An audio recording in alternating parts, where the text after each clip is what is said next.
Would you would have stayed on the flight, or you would have got off like Ja Rule? My first thought is I would have tried to buy somebody out their seat. And then another person that, is a legend in his own right is, Adam Sandler. I mean, we all love Waterboy, bro. Waterboy, that shit's so fucking classic. We suck again. That's how I felt. Yeah, it's like. Speaking of comedians, look at Kevin Hart, bro. Same crew. This is a true story, and people be saying I be capping, cause you know every damn body. Yeah, when I met Desi. Hey, you didn't mean it. But I would love to see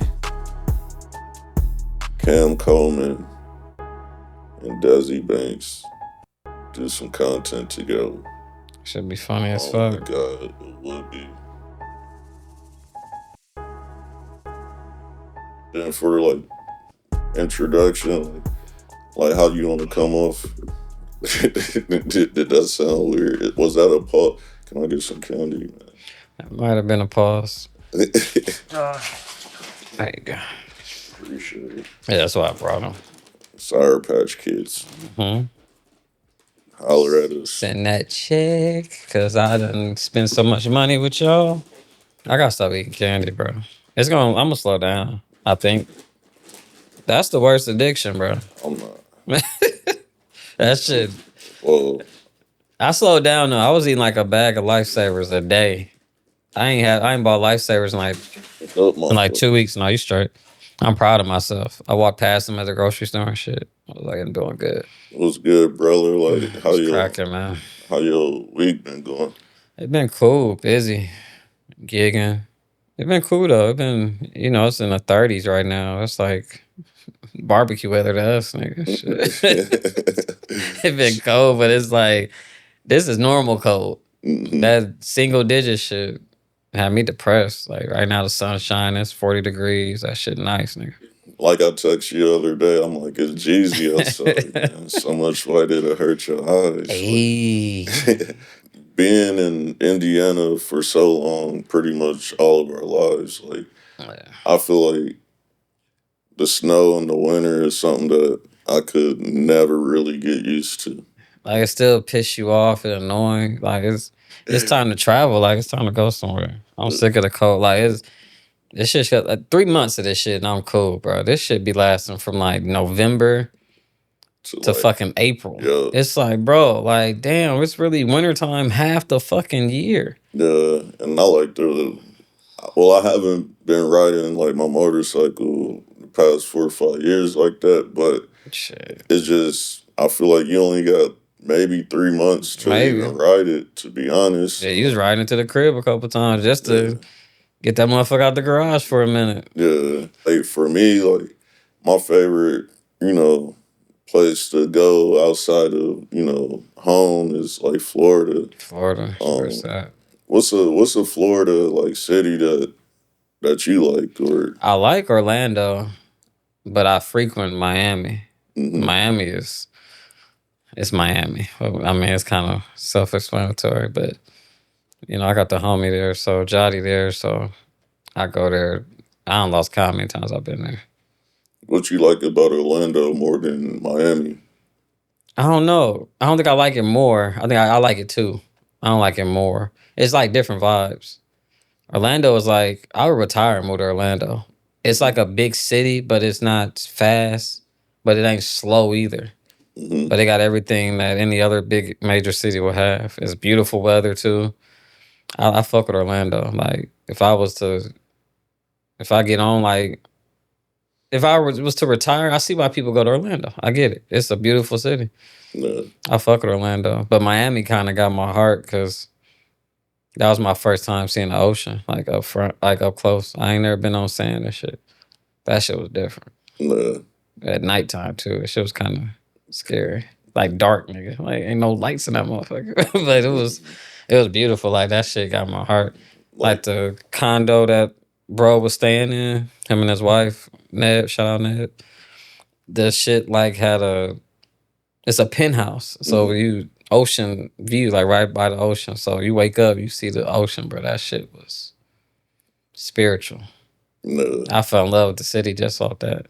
My first time in Miami, I traveled to Boca Raton, I don't even know what the and fuck that is. I want to say it's probably like 45 minutes away from Miami and like 25 minutes from like Fort Lauderdale. Okay, got you. So you in the area. So I was in Boca Raton, and I used to go to Boca like every 2 weeks or whatever at one point for like a year straight. We used to go to Miami, you know, nightlife, party a little bit, um, go to South Beach, off Collins Ave. My favorite spot to like start my night was always like Wet Willie's. You ever been to Wet Willie's? I've been to one in I think they had one in Atlanta if I'm mistaken. Yep. That shit a vibe. It's like the pregame spot. Yep. But I was like, this is cool. Like this is my type of shit. I don't like clubs, bro. I'm a pregame nigga. I lounge all day, but I just never vibe with clubs. Like I do not like. I be uncomfortable. What you hate about clubs, or what you don't like about clubs? I don't know, bro. I don't like being in a crowd of people. That shit fucks with me. I hate that shit. Like, but I like to go when there's nothing to do. Like when I was younger. Now I'm older. I'm not stepping foot in a fucking club. Nah, I refuse. Even if you got a section, I'm like, I'm cool, bro. If we ain't it better be some big business we celebrating. Yeah. I'm not going to no club for no birthday party. Not to try to mingle with bitches. I'm cool with that shit, bro. I just don't like the club. I don't know. I've been that way since I was young, but here, if you don't like the club, you ain't gonna see nobody. I mean, We only have one club. Shit. I don't even think we have a club anymore. No, that's over with. It's raps. They trying to get us out of the bars. Like, we ain't gonna do shit in this motherfucker. Sometimes you gotta act accordingly. Yeah. Yeah, that's the best way to put it. Talk a little bit more about, Jody and Neb and, what they got going down there. And my people, that's my day one. That's my brother. He met her in Florida. I don't know if they met in Miami. I'm not sure the origin story, but perfect couple. Like she's the female version of him. Like to me, she treat me like fam too since day one. So they both trainers. So they make a nigga eat right. I gotta lift and shit every time I go around this nigga. But yeah, they into the lifestyle because they trainers. That's like the perfect spot for them to do what they're doing. So when I go there, I see that circle more than anything. I ain't really been around the music and art culture yet. I'll be around trainers at the gym and just seeing the city really. So I'm looking forward to I want to visit and go do something like, an open mic thing or mingle at an art show or something, Don't they be having like the art basel or something every year? Or they do some type of art festival. I want to see shit like that, but I'm sure I will soon. Like it's time. It's time to travel there. I'm due for another trip there. Because you mentioned Jody in the last podcast, and it's like, what is it about Jody that makes you gravitate to him? Like, is it personality? Is it drive? I don't know. It's like he really feel like a brother because we know each other since we was 15, 16, and then we Jody has a great spirit. He's one of the few people he just got a good spirit. You ever meet like a good person? Like dog, they just a solid person. Like he always want the best for people. He ain't no cutthroat nigga. He just a solid ass dude. He gonna speak life into you. He never gonna hate on you. And I love that nigga. Like I love people that feed into my energy, that motivate me, that inspire me, that help me. Plus that's the homie. He been there for me when the nigga was down and out. Same for him. And you know how I go. Like he's just a solid nigga. Even though we ain't lived in the same city, we kept the friendship strong because ain't nothing to call away. A text, we both grown men. I got my daughter, he got his wife. We got shit to do, but we still make time to keep the relationship there because it's family at this point. I remember last year, it felt like it was yesterday because dude was going so viral. Oh, bro. Like Ash, you know what I mean? Yeah, Ash and Hall, yeah. It's like, I remember you like going out of town, you was kicking it with Jody and Ash and Neb and them, and I remember you coming back and telling me about this Ash dude. Yeah. And he was like, man, this dude, he cool, They make content. And that's where I met him in Orlando. Yeah. So my first time to Florida was Orlando because that's where Jody was living at first. Mm-hmm. I met Ash. He was celebrating because he had just hit 1 million followers on IG. Yeah. So I'm like, damn. And he was humble about it. He wasn't even like, I was like, that's what's up, bro. Congrats. He like, yeah, man, I got to do better. So I'm like, you up. But, he was still humble. We went to the J. Cole concert, which is crazy. J. Cole dropped again, but that's when the off season, he went with us and shit. We was out that night, but I didn't stay out long because I had to leave the next morning. But yeah. Ash was cool. Ash a good dude too. He always like good. He got good energy. He one of them people that's like, he gonna talk to you like, why you ain't doing what you want to do. Like he not gonna act like, oh, I'm rich, I got it. You got to get out the mud. He gonna be like, bro, you could do this shit. Just do it. He definitely gonna motivate you too. So what was it like seeing him like go viral like that? Even though like when you met him, he was approaching 1 million followers, or he just hit 1 million followers. But what was it like seeing him that viral? Like, you know what I mean? Shit was funny, first of all. Like the skits, like the content was funny. And then seeing him go viral, I'm like, this is like surreal. Cause I didn't see it myself. It was other pages posting him on other social media accounts. I'm like, that's Ash. Like, what the fuck? And then the shit caught on. Like, nigga, there was everybody doing like remakes of his shit, his content. I was like, oh, he's out of here. Mm-hmm. He's out of here. Then he just, next thing you know, he with Speed on his stream and shit, racing this nigga.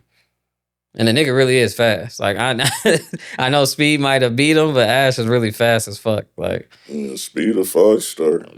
Nigga, Speed is I don't know, Speed is one of the most talented niggas. He might be like DC Young Fly and Jamie Foxx and shit and Childish Gambino, just niggas that's fat, like just talented as fuck. Speed, I ain't seen Speed not be able to do anything he ain't want to do. Yeah. That nigga different. Yeah. But yeah, that's how but yeah, it was crazy seeing bro go viral. That shit was funny, man. I'm happy for him. I know that nigga up right now. I know he is.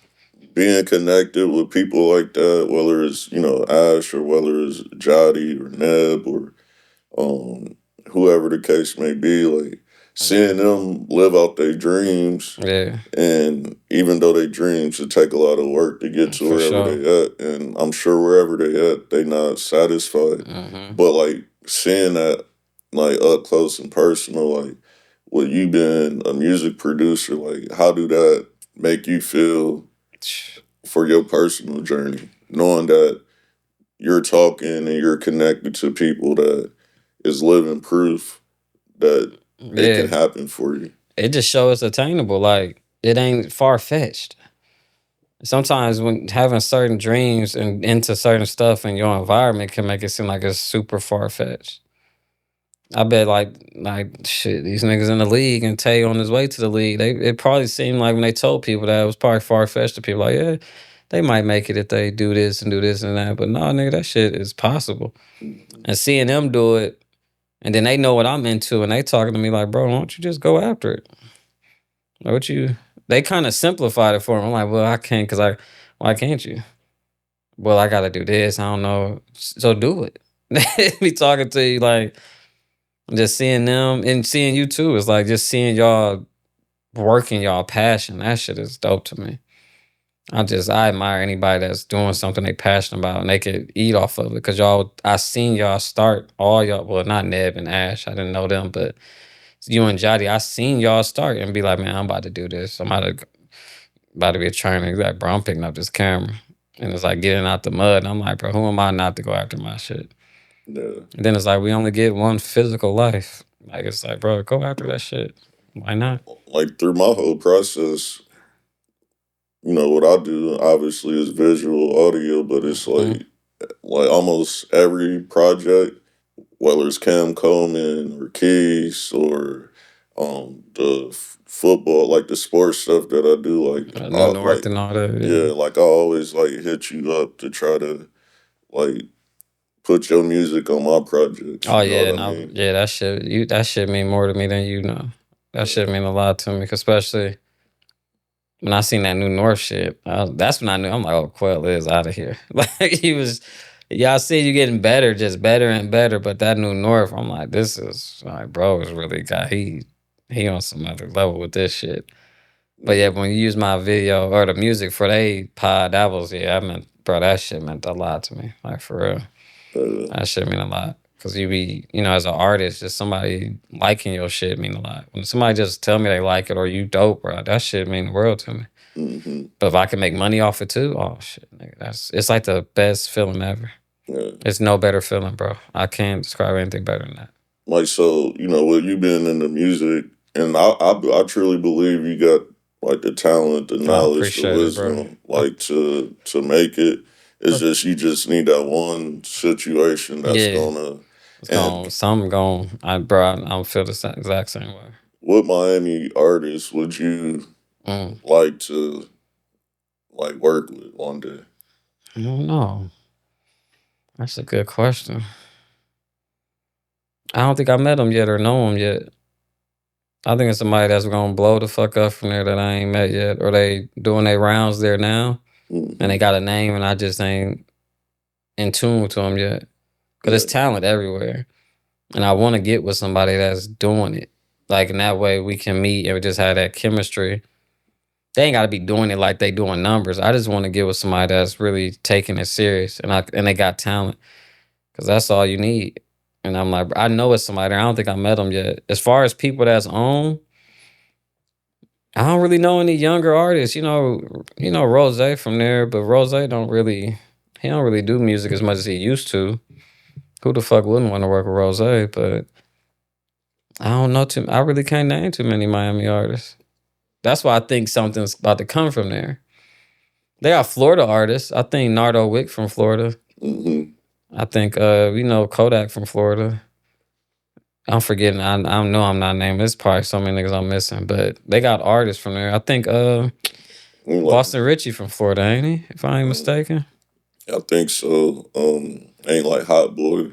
He from Florida. Yeah, he from Florida. Yep. Florida got some shit. They had a lot of them niggas was drilling too. They had some shit going on, but Florida got some shit. So I know it's gonna be some more artists coming from there. Even R&B artists. That's what I want to tap in with singers.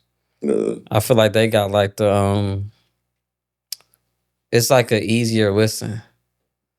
Cause if you just got a voice, people gonna tune in. You can do open mics and that, but rapping, you gotta show like your lyrical skill, your breath control, metaphors. It just depends on your style of rap in certain rooms too. But with singing, I feel like you can walk in any room and sing. Like I want to get with some real deal singers and work with some like R&B shit, cause that's my vibe too. But I'm a hip hop head, so I know I'm into working with some rappers. Outside of like Miami, I like to travel to Tampa, Florida. Yeah, you do frequent Tampa. I ain't never been to Tampa. Man, you'll love it. I mean, it's a more chill Miami. It reminds me of where we at now. It's just nice weather. It got water. Yeah, it got Clearwater Beach. That's more my vibe though. Yeah. I'm just trying to be where the motion is, because if it's more emotion, it's just more opportunity. But I'll be chilling, man. I gotta see Tampa. While I'm there, it's time to take a trip to Tampa. Like fuck it, even if it's like 3 days, like just see it. What type of flights would you want to get on? Oh, I ain't fucking with Frontier no more or Spirit, bro. They fucking. No, I'm cool, bro. I ain't bougie. No. It's just maybe, but they just fucking, bro. They canceled on me. Had niggas sit in the airport all day and shit. Don't tell you shit. Then you want your money back, nigga. They gonna give you your shit. They gonna fight you on your money. We give you credit. What the fuck makes you think I want to fly? Take another flight with y'all when y'all just fucked me over? I'm cool. But other than that, I don't give a fuck. If you fly Delta, you might mess around and see situations like Tony Ayo and Ja Rule. You know what I mean? I forgot they was on Delta. Like pillows flying everywhere. You know what I mean?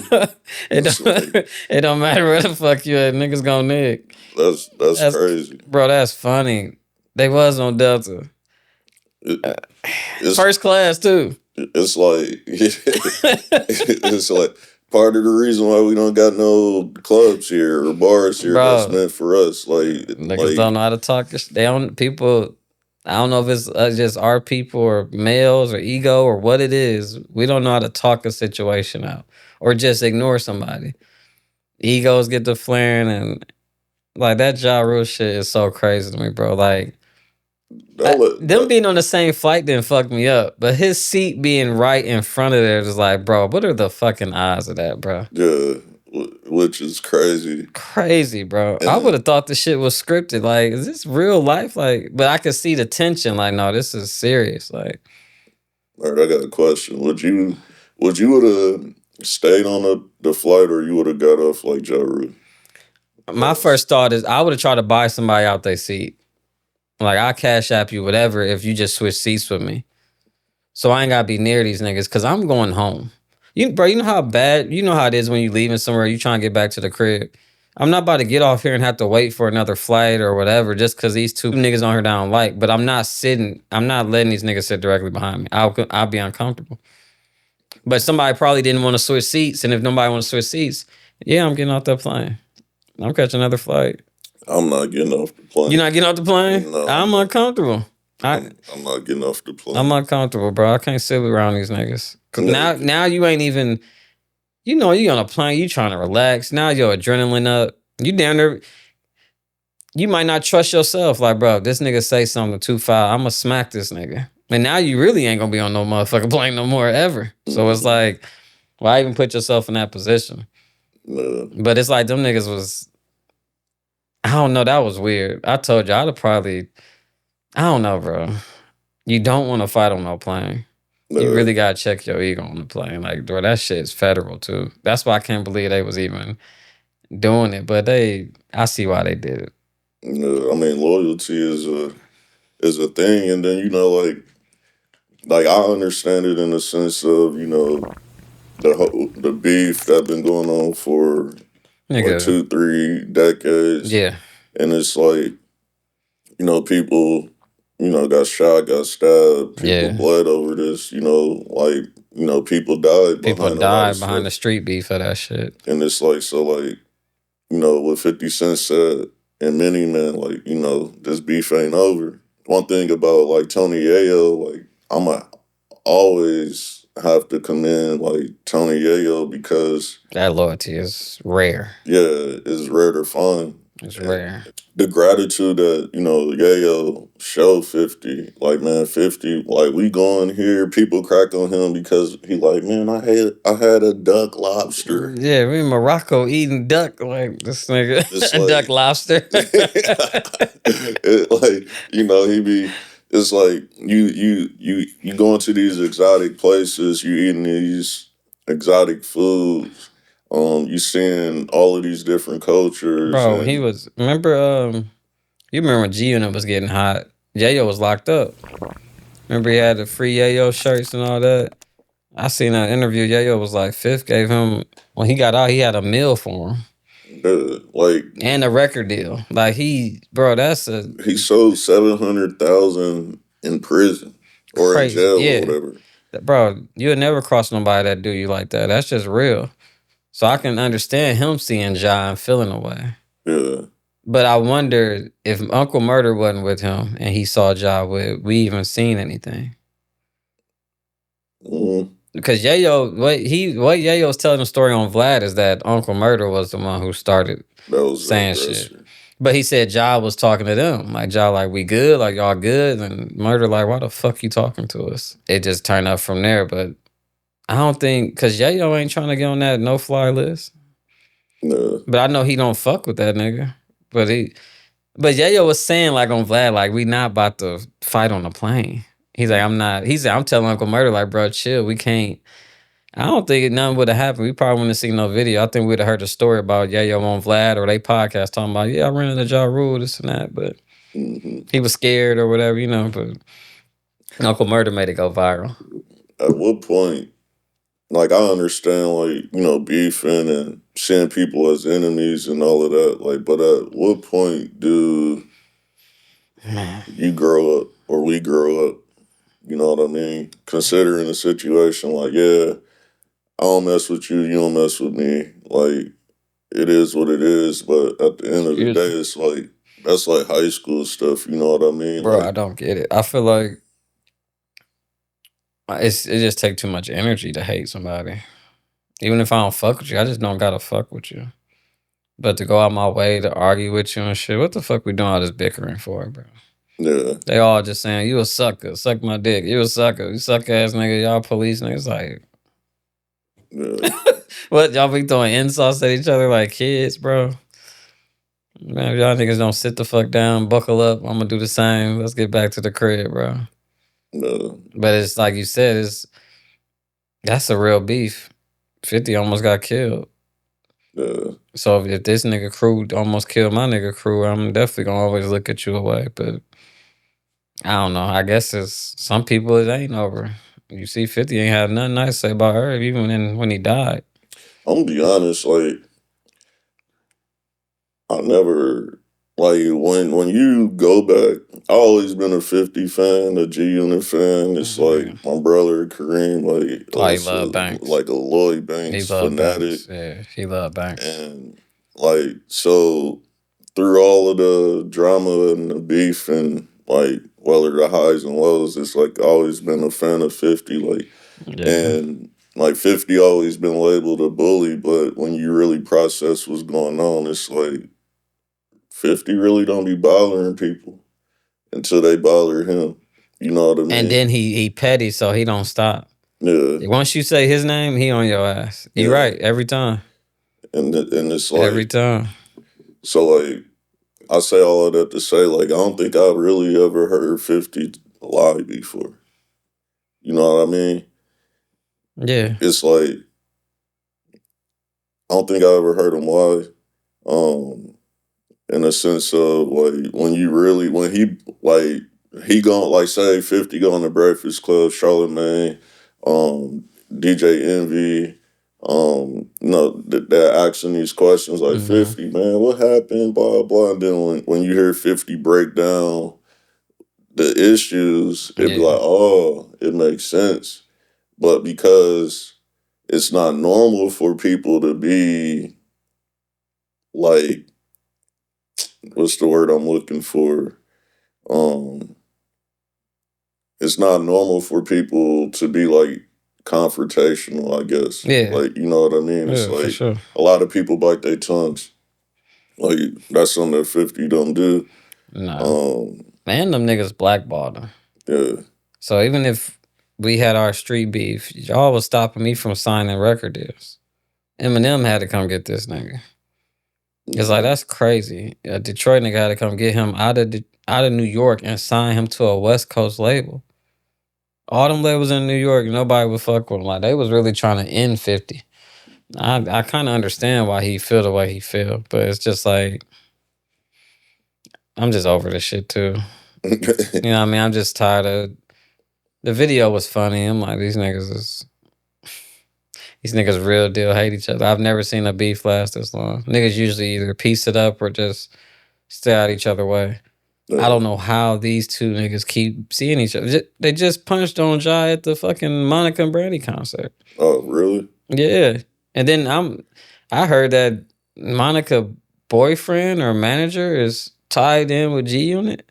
So I'm like, they can't escape each other. So they went to the show in New York and Ja Rule they start punching on Ja there. It's like, bro, these niggas are always around each other. But it makes sense because they from the same area. It's weird. It's weird, bro. At one point, when he was on his come up with Murder Inc., like you had a team full of people around you, and then you fast forward to where we at, you know, like with 50, like he still got his main team around him. Like everybody's still there, everybody's still connected for the most part. And with Ja Rule, it's like I'm sure he got a circle of people too, but it's just like how many times you gonna get caught slipping? You know what I mean? Because you can only imagine them being like 15, 20 years ago. Like when you a younger mind, like something bad could have happened to him. That's what I'm about to say. It could have got ugly for you. Like you need to keep some with you or just have security. Yeah. It's like just be smart about it. You got caught slipping twice in the past few months. At a concert and on the plane back home, bro. That's just not. And then Yayo said somebody told him that job was on the plane. Yeah. So who the fuck? Who'd have told you that? I don't know. That's what I'm like. Who somebody worked there? Like they'd seen his name, and it's like, bro, that shit. John better get something with him. Like he needs security. You get a licensed gun with you, like a licensed gun owner that can, security. Not a little nigga that'll crash out. Yeah, I don't think it's to the point where 50 now will get to the point, or that side will get to the point where they squeezing triggers. Shit. I think is them niggas. I don't think 50 would even have to say nothing. Yeah, I think he got so many loyal niggas. They'd do it on the strength. Yeah, but treat like a badge of honor. Like I got a job for 50. Yeah, but get away from me. Yeah. Oh yeah, 59. You know about the room what he got going on. Yeah. He'd never put that order in or nowhere near it. Yeah. Hell no. 50 about to touch a billion. He about to touch $1 billion if he ain't touched it already. Because if I was 50, it's kind of like, yeah, y'all know how we feel about the other side, right? But at the same time, like, don't be moving reckless where you jeopardize everything that we've been building over the years. Yeah. And it's like, and the way that, another thing too, is like the way that, I do feel like 50, it's like, he's everything that he says he is, in the sense of, like the hard side of who 50 is. It's like, I feel like it's I ain't gonna say insecurity, but like when you grew up the way that 50 grew up, not really knowing your dad, your mom, like being murdered at a young age. Yep. And like you grow up in Jamaica, Queens, and you live a certain life, and then you chasing your dreams as a music artist, and you writing for people, and you making music, and like your mentor Jam Master Jay passed away, or not, got murdered, you know what I mean? And then it's like what you was just saying earlier about, like, it's a Detroit rapper that came and signed you to a West Coast label, and then you blow up after all of this stuff. So now when the money and the success comes, a lot of other BS comes with it, you know what I mean? Yeah. On top of all of the other stuff you had to deal with. But when you think about Lloyd Banks, you think about Young Buck, or even The Game, and it's like how he took care of a lot of people, and for sure, the loyalty part of it, where Yayo is always showing his gratitude and like how grateful he is, and he understands, like, if I wasn't connected to 50, my life would be, who knows totally what different. I'd be doing. Totally different. And then, so, 48 Laws of Power, you know what I mean? It's like, I gotta read that book. Or, 50 got the 50 Laws of Power. That he mastered the 48 Laws of Power so much. The author wrote 50 Laws of Power with him. Yeah. That's crazy. You just got to be loyal, man, and play your position.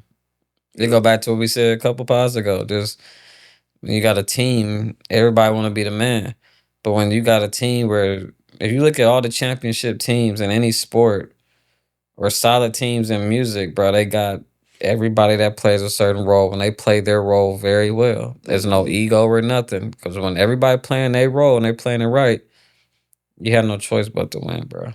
Yeah. You have no choice, but I don't, because 50 ain't really in the music no more. Like you said, he on some whole other shit. Producing shows, producing movies, right? And like, I mean, he do the music, like, as far as, traveling, doing shows. Oh yeah, that tour he just did. Yeah. Crazy. That was a world tour. It's like, would you ever want to, like, work with 50 to some capacity? Hell yeah, nigga, that's a bag. He put people on. Yeah. Black people. Yeah. That's what I fuck with 50. Like that. Speaking of loyalty, Big Meech shit. Mm-hmm. Remember he had a BMF with Lil Meech. Mm-hmm. Big Meech get out. 50 got Big Meech, real clean money. Lil Meech got a job. They making money again. Talking about this story. You get out, you taking pictures with Rick Ross. Yeah, that's crazy.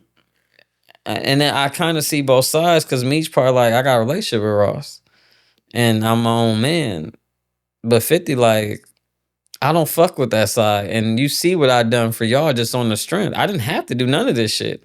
But you gonna be over there, I don't fuck with him? Okay, show over with.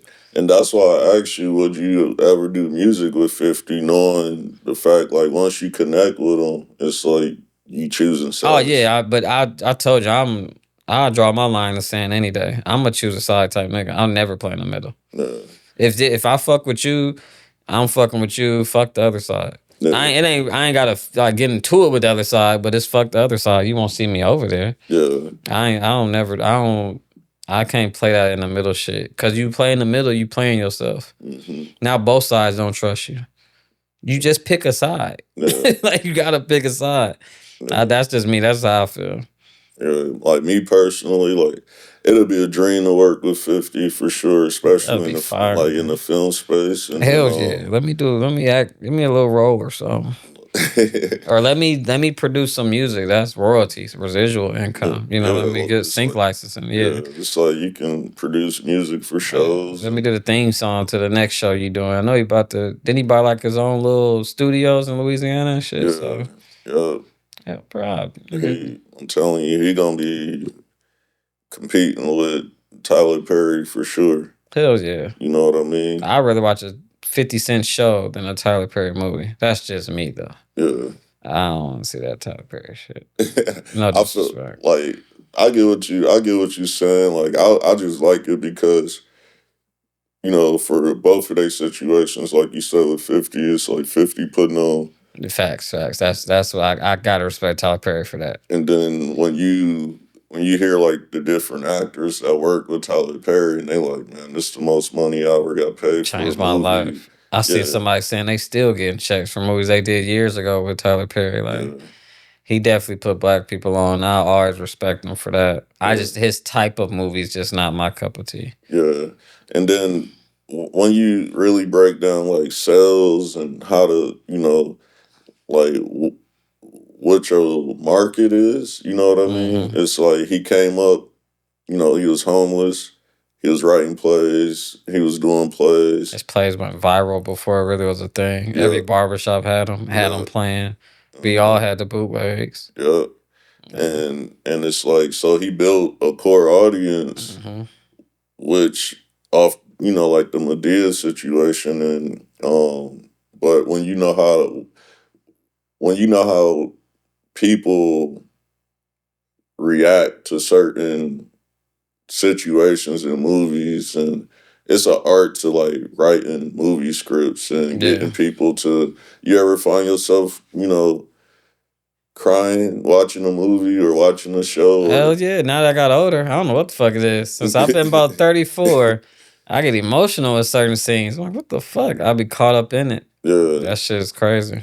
It's like all across the board, whether from behind the scenes to on the screen, it's a whole art and the science behind it. Everything. And when you can tap into like people's emotions, it's a talent. Yeah. So, and then also, it's like getting ticket sales is a thing too, because that was very important for like Tyler Perry to. He a billionaire, right? Absolutely. And the box office was going crazy for Tyler. Yeah. And that's what he did this show, Kenya Barris show called the dude, the creator of Blackish. Mm-hmm. He had a show on Netflix. I forget the name of it, but Tyler Perry was in an episode, and the episode was about how this movie that Kenya took his family to go see got rated terrible on Rotten Tomatoes. Mm-hmm. He thought it was a horrible movie. Well, he watched it, but his whole family loved that shit. Yeah. And then he went to go see Tyler Perry. Like, he's like, that shit don't bother you that they don't rate you shit good. You're like, man, fuck them tomatoes. No. He said what you said. I got my core audience. I'm giving them what they want to see. No. I'm selling tickets, bro. My movies is selling every time I release a movie. Yeah. Fuck the Rotten Tomato critic. That shit don't mean nothing to him. Yeah. And it don't. Nigga made $1 billion. Okay. My mom and dad, they watching that shit, whatever Tyler Perry dropping. He got his audience. Mm-hmm. So you can't knock the hustle. And I respect that shit because he black, first and foremost. Then it's like he creating an avenue. Yeah. Like, we all can't live forever, but you you built up this company to this elite. Bro, I'm doing what Hollywood been doing. And now you creating avenues for whether it's people like me or other people to be able to like go to your space and learn from you, Yeah. work for you, Yeah. whatever the case may be. And then with 50 Cent, he doing the same thing. Exactly. He inspired 50 to do it. Yeah, So 50 gonna have the next nigga doing it and the next person. And yeah. that shit beautiful. Cause I was following like 50 because it was with the whole Treeport and Louisiana situation. It Yeah. was like it was some people that didn't want 50 to bring that into that town. You know what I mean? That's crazy.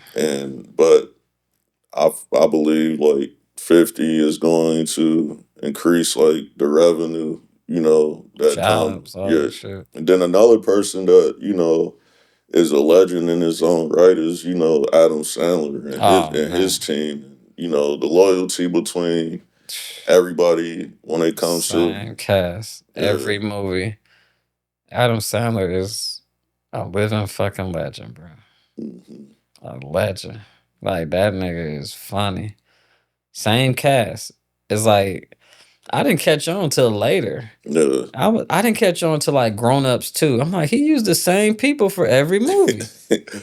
Like once I moved back to Indiana, I got introduced to like I knew who Adam Sandler was, but like Yeah.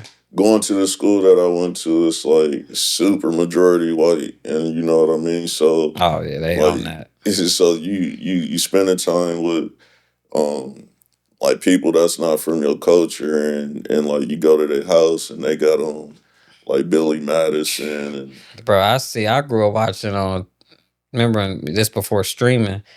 Bro, they used to show Billy Madison, Happy Gilmore, uh I'm forgetting one too.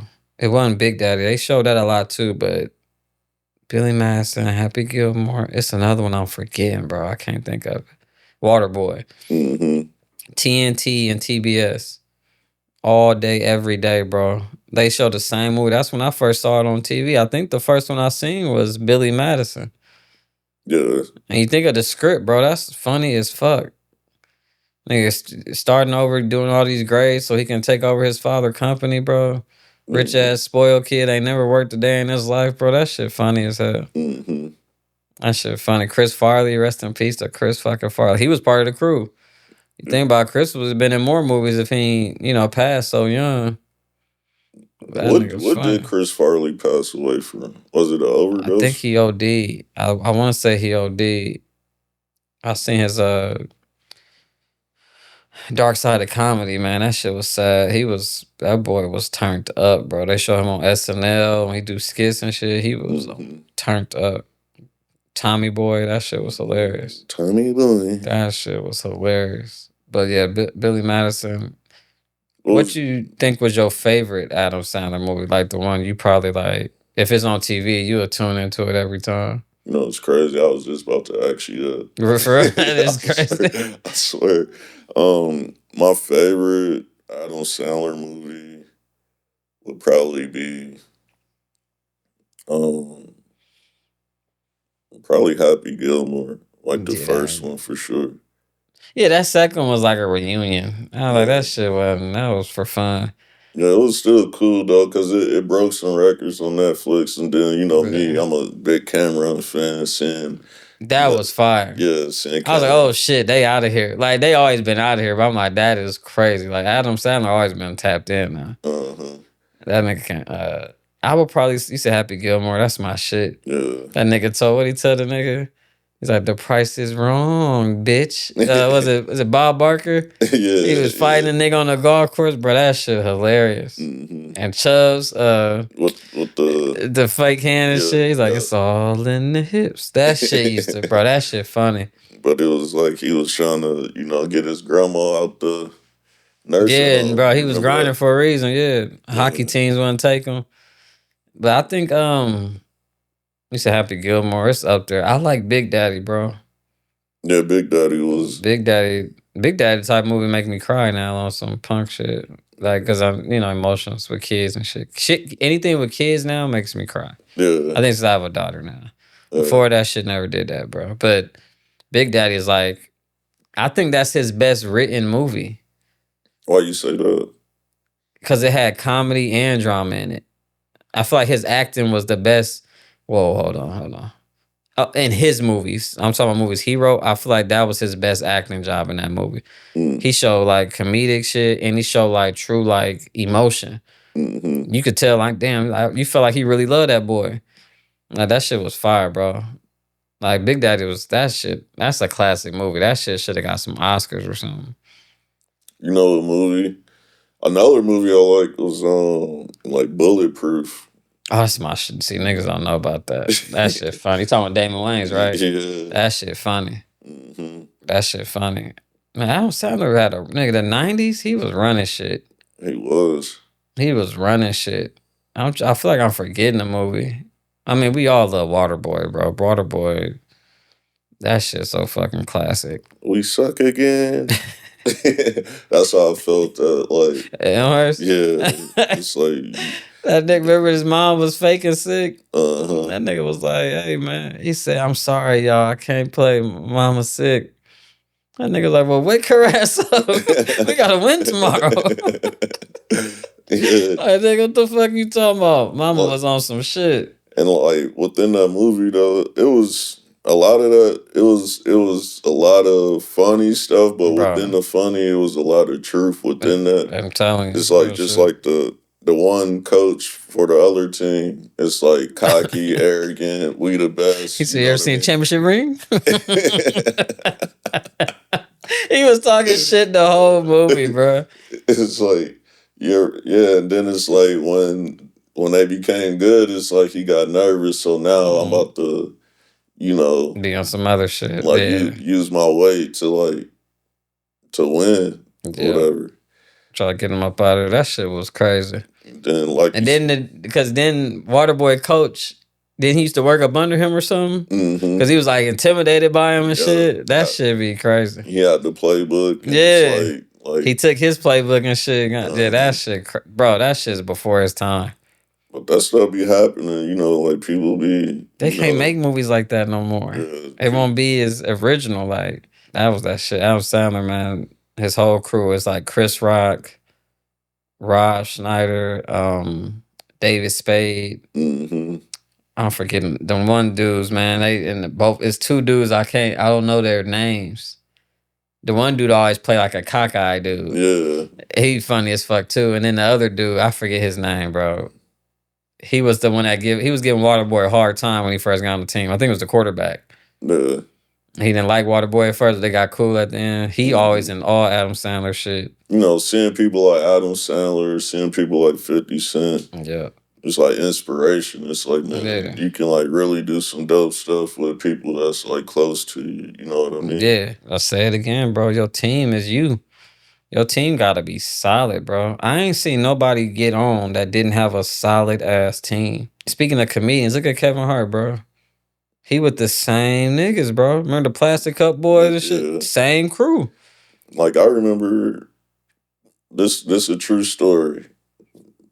True story, man. Like, and people be saying I be capping, because every damn body. Yeah. So I remember this, like Kevin Hart, this like before he like blew up, right? Oh yeah. And he I'm gonna make it quick, but like Kevin Hart, I remember not necessarily me, but people that I was close to, like they brought Kevin Hart like here to like Indiana or whatever. Before he was a mega star. Yeah, before he was a star.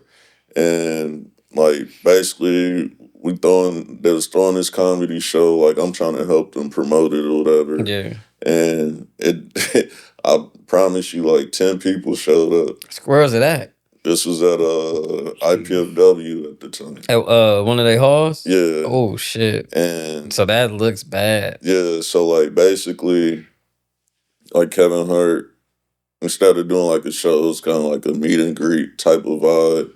And then, the night was over with, he'd go off and do him. But like from that time period, like he was already like grinding, obviously. But from that time period, he was just putting in the work. And then like, I promise you, less than a year, he like blew up like crazy. And then he came back and he performed at the embassy in Yeah, I Fort remember when he Wayne. came back. That And shit sold out a couple nights, didn't it? yeah, well, he did 2 shows in one night. The first show sold out in like 20 minutes. Crazy. And then, like, I was like, man, like, I wanted to go to that. And then, like, an hour later, I get a text and they was like, hey, they doing another show. You trying to get these tickets. And then the second show, like, sold out in like 30 minutes. Crazy. And then you fast forward to the show. We go to the show. Kevin Hart, this one, because whenever he came to Fort Wayne, he would go to the downtown Y and play basketball with his crew. Did you know that? No, I did not know that. Yeah. So, like, if he ever hear this, like, he'd be like, he's speaking facts. Like, so I remember they came to Fort Wayne. They was playing basketball at the downtown Y, and that's crazy. And then they did the show. Actually, I did get tickets to the first show. For somehow, some way, I got tickets. And then I remember he came out on stage and he teared up. Like, he was like tearing up. I was about to ask you that. And he was emotional. And then, like, people. So he remembered that shit. Yeah. And, like, the person that I was with, and, like, I was, like, she already knew he was here like a year before, and then when he got to talking about it, he was like, man, y'all don't even know, like, this ain't my first time in Fort Wayne, Indiana. And then the crowd was like, huh, what? Like, when did you come here? He was like, I came here like a year ago. Like, about 10 people showed up. He started, like, laughing. But then he said something inspirational in the fact of, that's crazy. Like, man, you don't know what hard work and grind look like. This is what it looked like. And then the crowd, people in Fort Wayne started cheering. Can you imagine that? Yeah, that was a dope experience. It's like that's the shit you don't want to go through to get to where you're going. Mm-hmm. You know how embarrassing and heartbreaking it was to only have 10 people come to your show? Like, and for you to keep going and keep good energy and don't let that fuck up your motivation, or use it to fuel your motivation more. And when you come back, they selling a fucking in a bigger building and it's selling out. That's part of it. I seen him cry on one of his stand-ups that he did when he released in the movies. When he's at the Garden. Yeah. He's like, y'all don't understand, like, this is a dream come true. And you could feel his energy through the screen. Like, bro, I can't imagine what that fucking feels like. Yeah. That shit dope as fuck, man. I love seeing shit like that. But no, I did not know Kevin Hart ever fucking came here. Besides, I knew the embassy shows. Yeah. But I didn't know he came here before that. That's crazy. Yeah, he came here before. That nigga was grinding. What the fuck you doing in Indiana? He he's getting his name out there. Yeah, it's like you gotta do that. It's no different than, like, I don't know, a year or so ago when Desi Banks came to Fort Wayne. Desi did come here, yeah. Yeah, and he did 3 nights here. Yeah. It's like, it's a grind. Especially stand-up. It's like, that's a different type of field right there. Yeah, because you, like, working your material. And it's like you saying what hit, what don't, what I need to tweak. You going to these different shows telling these jokes, and then you building up for that special. You know what I mean? That's a different grind. Yeah. I respect to Kevin Hart. That's one of my favorite comedians anyway. That nigga funny. Yeah. I'm not sure if it's still on Netflix, but I remember watching a documentary on Netflix, and it was about Kevin Hart. And I remember seeing a scene when he was in his office, and there was a scene where he was like, man, I ain't showered in like 2 or 3 days. I don't even know what day it is. And I remember, like, closing my eyes and I said a quick prayer, and I was like, I want to know what that feel like one day. Bro, that shit, you will. I do that all the time. Like, I visualize where I want to see myself. Mm-hmm. So when it happened, it be feeling real. Like, but I gotta visualize it. My imagination is so strong, and it be like realistic visualization, not no fantasy shit. It's like I see where I'm headed and where I'm gonna be, and I'm just trying to. Right now, I'm in a state where I'm just trying to map it out, just trying to get through the maze to get to where I can see it. Like, I can see it, bro. What does success in the route that you pursuing? What does that look like? Working my passion, I'm a hard worker, bro. So I don't mind the work, but I just want to live in my purpose. That's the success part to me. Mm-hmm. It ain't gotta be tens of millions of dollars, but I want to eat off my purpose. I want to be able to have a comfortable lifestyle off my purpose. That's Mm-hmm. success to me. That's the only thing I'm chasing right now. Mm-hmm. I feel like that's the only reason we living. Like, what if you ain't living for your purpose? What the fuck? Didn't Nip say that shit in the run?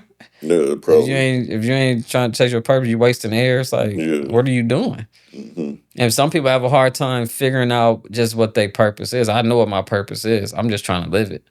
Yeah. So when I hear stories like Kevin Hart, 50 Cent, Adam Sandler, the way they did shit, I know it takes a team, but just to see stories like that and Tyler Perry, like, bro, I love seeing people make it because it just shows me like that you can do it. It's like, Mm-hmm. bro, it's possible. They did it. Why can't you do it? They human Yeah. too. Yeah. Ain't nothing special about it. They talented just like you talented. They just working for it. They going after it. They change. They main focus is on that, and people don't ever see the hard work. We'd never see an empty Kevin Hart show now. We didn't know he was. We just going off what you said. That story you saw. Mm-hmm. Man, he tells stories like that, but you don't see that part of the success. Mm-hmm. Like we be thinking motherfuckers got it overnight or they got lucky. I don't believe in no fucking luck, bro. Yeah. I don't believe. I believe it's a mix of multiple things: circumstance, timing, Environment, all like that. Yeah. zoning. Yeah. But I feel like if you want it, you gonna get it. Yeah. I just believe that. I feel like if you really want it, you gonna get it. And if you don't go get it, it's gonna fuck with you. Yeah. And I think that's when we have people going through depression and just angry all the time because they not going after what they know they really deep down in their heart want to do. Some people just write off their purpose and dreams because they don't want to work for it. I'll never understand that, but Or I mean, sometimes like people may think it's impossible. that's that too. It's like man, that shit far fetched. I can't. I'm gonna be real with you. It's been times where, I mean, I haven't had these thoughts in a couple of years now, but I remember when the first 4 years, 5 years of me picking up a camera and filming and editing and everything that I was doing in that space. There's been plenty of times where I wanted to quit. Like I'm not gonna say I wanted to quit, but it was times where I got tested. Like, man, am I wasting my time? Mm-hmm. Luckily, I got people around me that big me up or say like positive stuff or tell me to keep going. Where it's like, you know what, I'm gonna keep going because I feel like that's like God is speaking to me through them. Yeah. Or a certain situation may pop up where it's like, man, That's how you know it's your purpose. Yeah, I can't. It's like Google just called. Man. Hey, we want you to, and then it's all right. You do that, and then it's okay. Well, if Google calling, who else gonna call? Exactly. You know what I mean? I couldn't stop if I wanted to because I tried to quit. Now it's like I need to do it. Mm-hmm. When I've noticed when my mood is off, say I don't make beats for a couple of days, I just ain't been feeling it. My mood will be off. So I just sometimes just get on my Mac, but like, bro, just make something. Then I get lost in it and I just be feeling way better. I'm like, this shit is just me, bro. Mm-hmm. I can't stop if I wanted to. Like I can't stop. So it's like, why not put my all in it? And I'm in a situation with 2026 where I could do it. When was the eclipse? Was that last year? Yeah, or the year before. Either way, it was on my birthday when it happened. It was like a year and a half ago. Yeah, that was my birthday when that solar eclipse happened. Mm-hmm. And that shit it changed me. Just seeing that my birthday. I'm big on signs and God. I try to pay attention to every signs. I just know God taught to us in different ways, and that's why this year I'm just going after it. It's no more thinking about it or dreaming about going after it.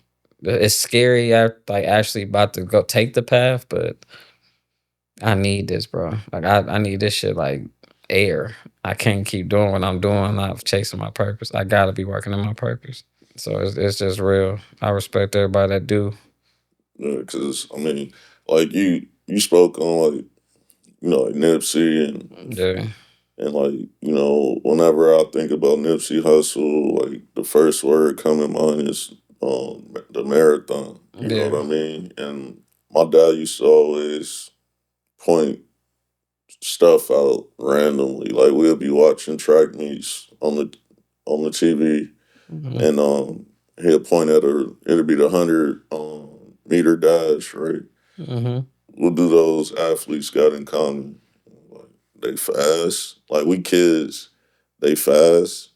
Yeah, they fast. What else? We kind of like, cause we know he's asking us for a reason, and I'm like, and we trying to figure out that reason. And then he was like, "Well, you notice all those, they all black, right?" And then like, yeah. And then he won't say nothing. He'll just fall back. And then, track meet, they got different races, different events. And then, let's just say 45 minutes go by. Now it's the 3,200. Notice anything about this race? Like, shit, all of them white for the most part. And then the ones that's black, they from like Kenya or something like that. You'll never see like black dudes from the USA running the 3,200. Nah, that don't happen. Then he broke it down. He was like, it's kind of like how we are and how like, and he breaking it down like culture, you know what I mean? It's like, we want it the fast way, right? Yeah, he went deep with it. We not willing to go the long route for it. But if you go the long route, it's gonna be one, more meaningful, and two, you're gonna be able to sustain for even a longer time period. But when you used to the quick this or that, it's like it's gonna go away as fast as you got it. And depending on personality, right? That's deep. So that's deep. So when I think about like the marathon, it's like, and I think about us, starting our podcast, some inspiration that I have through Joe Budden, you know what I mean? Yeah, it's like, for sure. I feel like he's been doing it.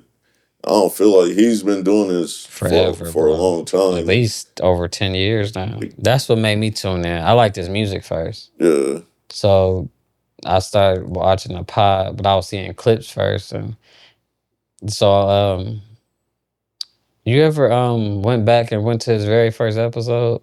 Mm-mm. You should go back to watch it on YouTube. It's a hard watch because it's not where it is now. Yeah. And it was definitely a marathon. Where he started at, I think the title was I'll name this podcast later or something. He didn't even have a title for it. Yeah. I remember when he started naming it the Joe Budden Podcast, and he had two other cast members, and it was kind of a little, people like, why would he just name it after him? But he was building a network, like Mm-hmm. But to see the pod where it's at now, from the first episode and the whole, every transition of it is crazy. I started in the middle. I started when he was with Rory and Maul. Yeah. And on Park's basement. It was just them three. Parks, they never show Parks. Yeah. I didn't know what the fuck Parks looked like. Yeah. And then when they see like a little shoe. Yeah, that's it. You hear his voice. I knew he was his producer because I always stay in tune with producers, but that's it, bro. See where his pod at now? It's like it's the best show ever. The way he produced it, the way he handled it. Joe used to say some foul shit sometimes. He used to get them riled up, and now he know how to reel it in. He just know how to moderate the fucking show so good. But yeah, he's a huge inspiration because he was one of the people that was doing vlogging and shit before it was cool. He damn near was, bro, I ain't even trying to like glaze him or nothing. Joe could have been the first streamer. Mm-hmm. He was on front of his computer and shit when the camera was, nigga, the fucking quality was terrible back then. That's all they had, technology-wise. Like, we didn't have 4K, 8K, all this shit. So he was first doing that. I remember he got in a fight. I think it was with the Wu-Tang niggas or something. He got an ice pack on his head. He in front of his camera, his computer. He was the first streamer, bro. Like, Joe really, like, he fathered all these niggas. Like, it's crazy. Yeah. And he was a talented rapper. He just was more like he wasn't making like his songs. You know, he got Pump It Up. But Joe was rapping about, he was one of the first rappers to really tap into his emotions. Yeah. That's why Drake fucked with him, and a lot of the lyrical rappers fucked with him because he was the first one showing it's okay to talk about your emotions and your mental state, your relationship shit. Like, Joe was, he really a pioneer. Yeah. People will be clowning him now because Joe be saying fuck shit about people and shit. But I think it's all for entertainment. You know, I was more of a, Cameron Gucci man Yeah, for type sure. of. Hell That's what I yeah. listen to, or like Lil Boosie and stuff. But That's the Alabama in you. yeah, but yeah, when I was introduced to some of his music, this was probably around. I don't know if he was. I think he was with Slaughterhouse at the time. Yeah. That's when I started paying attention more. Yeah. I didn't like Slaughterhouse though. Yeah. I feel like it never it just never gelled well. I fuck with Royce. I think Royce is one of the best niggas rapping. Like period. Royce, bro. He's like bar for bar one of the best niggas rapping. He from Detroit, right? From Detroit. He with him and M close. No. So that's how they got signed to Slaughterhouse when they got. I didn't know who Joel Ortiz and Crooked Eye was. Yeah. I didn't know who they were till Slaughterhouse. Yeah. And they can rap too. Now all them niggas can rap. That's why everybody thought it was gonna work because they just like some of the best rappers, but it was like put together. It wasn't like Joe and Royce are super close. Yeah. Like they super close. So maybe they thought it was. I don't know. But Like so on a pod, like outside of like Joe Budden, like who is somebody that you look forward to seeing like on that pod?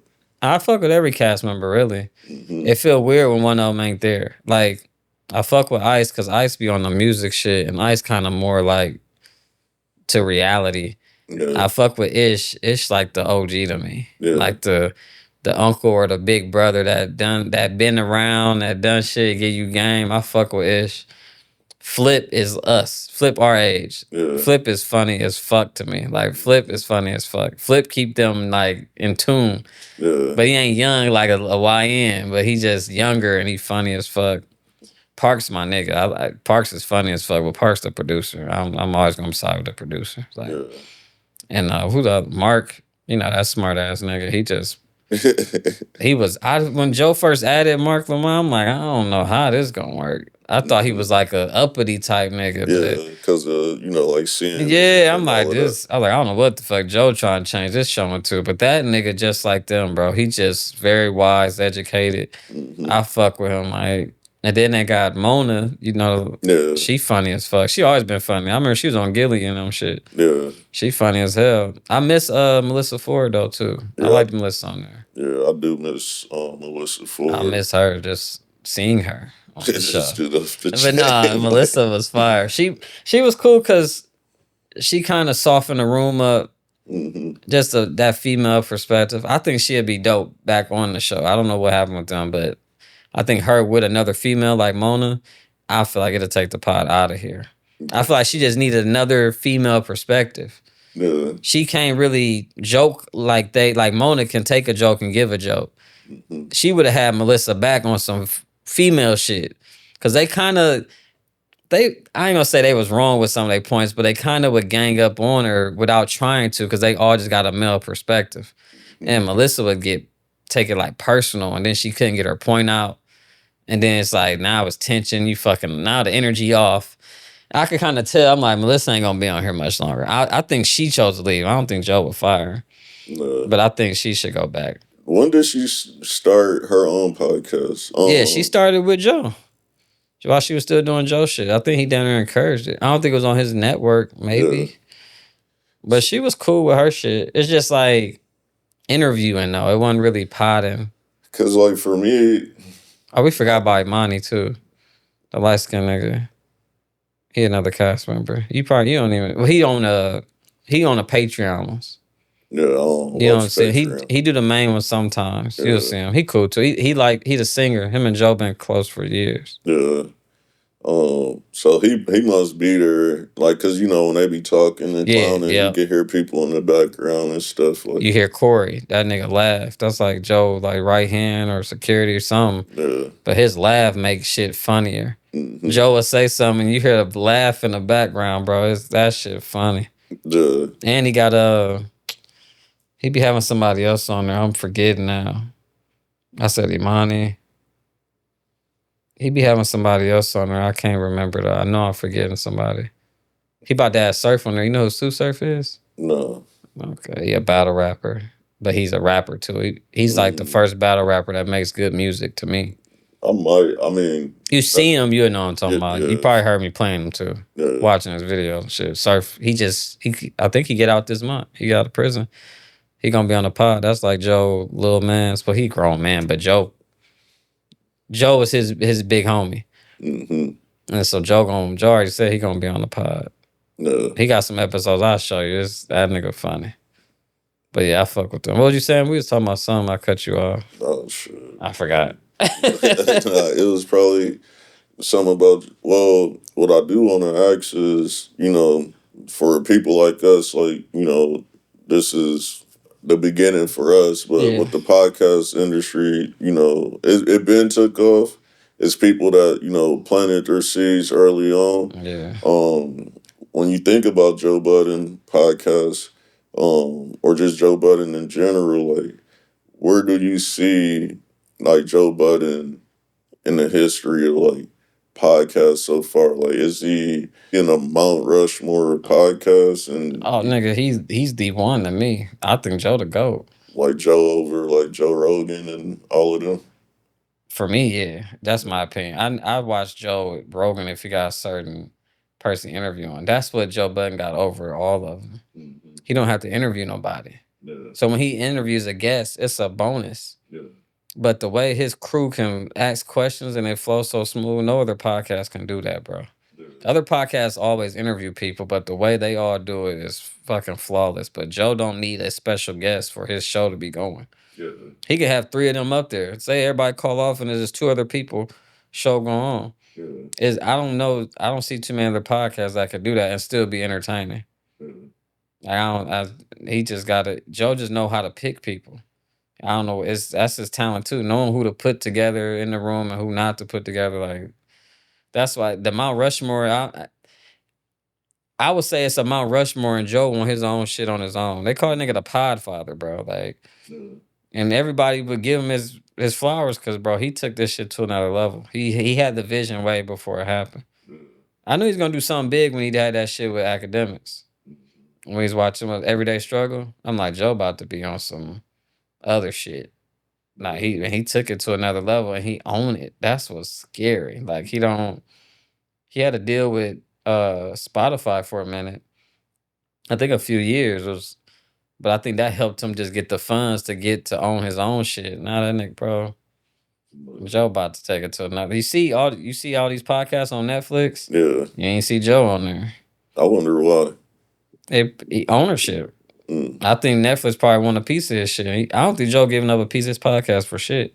Yeah. And he like, I don't need y'all. Especially, I mean, yeah, they doing pretty.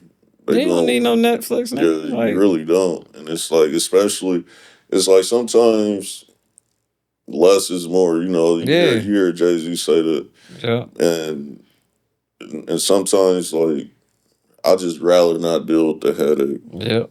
They gonna have to make a deal with him, like partnership type shit. Yeah. Like, he's not about to give up a piece of his podcast. At what number would be a good number to give up a piece? Is it like 400 million, 500 million for how many years? You know what I mean? Yeah. I think it depends on what you're doing it for. Like, Spotify owns those episodes they had. You can't go to the podcast app on your phone and find them. So that might be what scared him out of, like, I'm not giving a piece of my shit up ever again. And it depends on what he's chasing. He might be doing like, I want this to stay in my family for generations. He got 2 boys. He might be trying to pass it down. Ain't no telling. And then he got fucked over in the music industry. Yeah. Didn't own his music. So I think he like, it ain't no number. If y'all willing to give me that for a piece of my shit, I know I can get it on my own. He got the clout. He got the fan base. He got, bro. I guarantee you, he gonna have some big deal coming in 2026. And it's gonna be like monumental, some other shit. Yeah, because I'm sure you've seen this because the other day they released the episode and like Joe was talking about he had a really. Oh yeah, he said it. I had a really good deal or negotiation or meeting or something. Yeah. He said it was like life changing. Mm-hmm. Yeah, because when I seen Charlamagne get 200, I said, if Charlamagne getting 2 for his network he built up, which he deserved, I can't imagine what he's doing right behind the scenes, and who is gonna be with. And it goes back to the 50 Cent and Tyler Perry and Adam Sandler situation. Like when you able to have a situation like Joe Budden where you got the system, you got this formula in place, and you building it, and you bringing other people to the table, just creating a lane where one, you can still be in control, but two, like you can possibly put on other people. You know what I mean? Niggas got the best job in the world. Yeah, but it's definitely a grind for sure. Oh yeah, they working. They working. Joe be working, bro. Like, if you think about how frequently they release shit, they working. It's like he recording every other day or damn near every day. Cause he released 2 free pods main pods on YouTube, and the visual, but he released the audio on the podcast app. So imagine, you know, he got the Patreon. He released 2 episodes on Patreon every week too. So that's 4 episodes of pod every week. Crazy, bro. It's a job. Like, and I think he was on like Shannon Sharp. I don't know whether to call it a podcast. Is it a podcast? I always say show because it don't seem like, but it is a pod because you can listen to the audio of it. But yeah, he was on there. Yeah, he was on Shannon Sharp. That was a good interview. Yeah, and he mentioned that like he's typically one of the last people to leave every day. Crazy. Like he put in a lot of work. They be cracking the jokes at the end of certain pods. They be trying to stop. He's like, I can keep going. Okay. And he said another topic. They like, oh fuck, like that nigga just, bro. He said on Shannon Sharp though, he's like, I love what I do. Like I really like what I'm doing. Get to be around your people. What? You get to talk with your friends, talk about what's going on, bro. We making money, we about to go eat good. You know what I mean? Ah, dude, he had to kick me out that motherfucking building. Some people, I'll be looking at opportunities people got. I'm like, bro, once I get an opportunity, I'm gonna take full advantage of the shit to the point where I'm gonna annoy the motherfucker that gave me opportunity. They're like, this nigga won't go home. The way I look at opportunities, like we creating it right now. Facts. Like when you wake up 100%. In the morning, it's like what you doing to like get yourself out there. Yeah. And some got to change, some got to shake. And you're right. I just left the gig. Yeah. so it's like, and then you fast forward a year from now, 6 months from now, and you're gonna be able to be like, man, I remember when I got off the gig and straight to pod, like eat some, shower, pod. Yeah, and it was a grind. Guess what? Shit, I'm here. I'm up late editing. Editing is a different grind.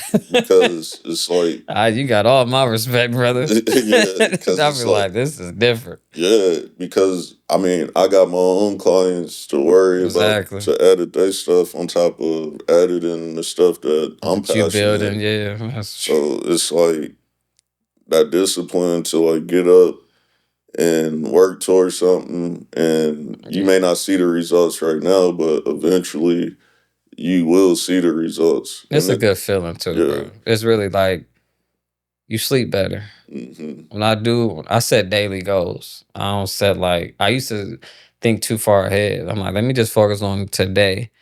I said I'm gonna get a workout in. I'm gonna eat. Then I'm gonna make beats for, if I say even just an hour, I'm gonna do what I said I'm gonna do. And I sleep better. Like even when I'm tired, just get it out the way. Check off your daily goals. And that shit just build up and build up. Then it be routine and shit. Like we've been doing this for a minute now. Yeah. So imagine the momentum we got. And we doing this shit in the cold, in the snow. So imagine when it get warm out, niggas gonna be, bro, watch. Yeah. Just watch. We gonna be.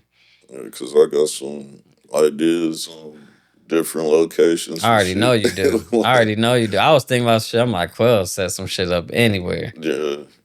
Outside too, bro.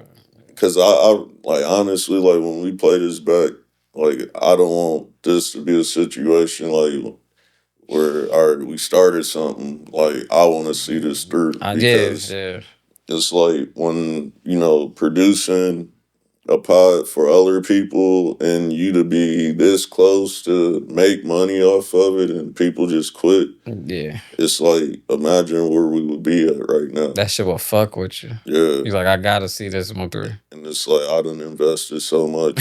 So much time. So now it's just, you know what, control what you can. And it's like, hey, we hopping in this whip together because when you get out, you out.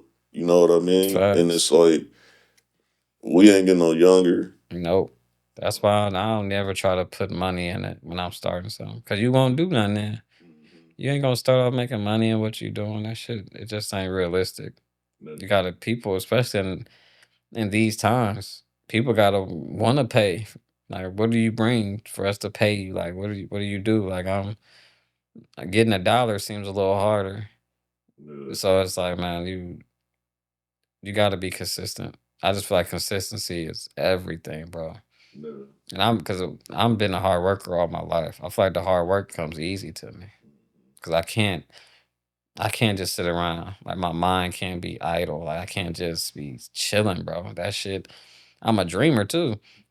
So even when I feel like I'm supposed to, like, bro, I'm gonna just chill today. I need a mental break. I'm still thinking about, man, I want to sample this one song I just heard yesterday, or some topics for us to talk about in the pod. Like, or man, when I might need to work some overtime so I get this money for this new beat machine. Like, it's my motors are always going. I can't turn this shit off, bro.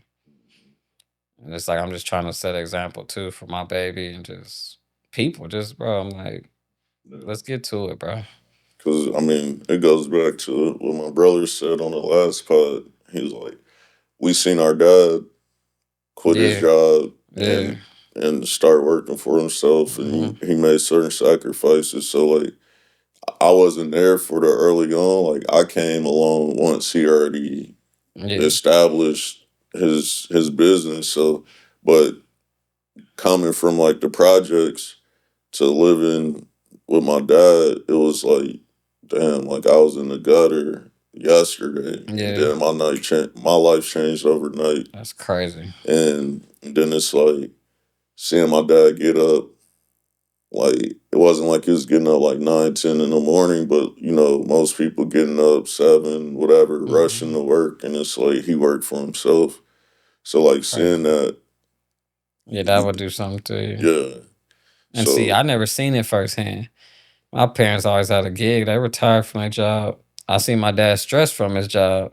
Now that he retired, he told me he always loved what he did. So, and that's what makes me want to do what I want to love. Because I'm like, Dad, I don't love what I'm doing with this gig. I don't love this shit. Like, I don't care about that gig. Yeah, it's a job. It's not a career. Yeah, I don't love it. And I'm like, if we only get one life and we getting older, why would I stay in something that I'm just not happy with? It just don't make sense to me.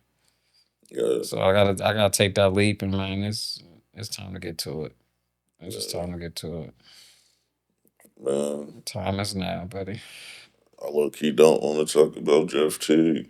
Just because they too close to home. Yeah, and it was positive. I ain't trying to beat up no indie niggas. You know what I mean? Yeah, and that might cause friction, unnecessary hate. And plus, that nigga got a mouth on him, boy. Pause. That nigga was talking. Yeah. He talk cash shit. It's like, what can you say? What can you say? You know, he young, black, and rich. Can't tell a nigga shit. And he got it out of Indiana. That's a feat in itself. It's like me and my brother straight. Teague name is legendary in Indiana.